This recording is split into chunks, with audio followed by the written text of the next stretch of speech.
Bridekers, salam cerdas untuk siswa-siswi Indonesia. Assalamualaikum warahmatullahi wabarakatuh. Salam sejahtera untuk kita semua. Perkenalkan, nama saya Gladys Retno Maharani SPD MPD. Biasanya saya dipanggil Teacher Eno. Kali ini kita akan membahas tentang perlindungan dan penegakan hukum di Indonesia.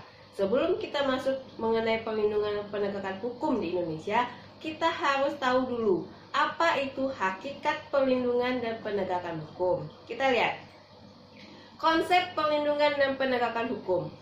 Perlindungan hukum dimaknai sebagai daya upaya yang dilakukan secara sadar oleh setiap orang maupun lembaga pemerintah dan swasta yang bertujuan mengusahakan pengamanan, penguasaan, dan pemenuhan kesejahteraan hidup sesuai dengan hak-hak asasi yang ada.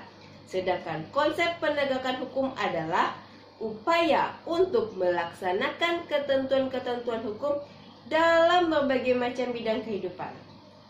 Perlindungan hukum dilakukan dalam mencegah terjadinya pelanggaran hukum, sedangkan penegakan hukum dilakukan dalam rangka menciptakan ketertiban dalam masyarakat yang dilakukan oleh aparat penegak hukum.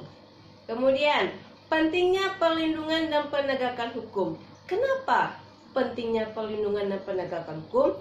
Yang pertama, tegaknya supremasi hukum, di mana hukum mempunyai kekuasaan mutlak dalam mengatur pergaulan manusia dalam berbagai macam kehidupan, supaya terciptanya rasa aman.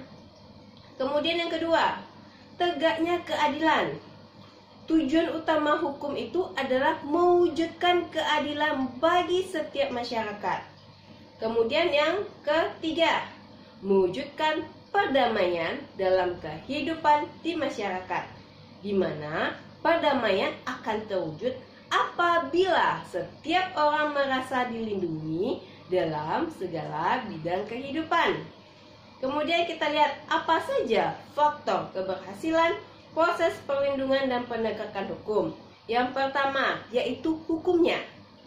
Undang-undang yang dibuat tidak boleh bertentangan dengan ideologi negara. Yang kedua, penegakan hukum.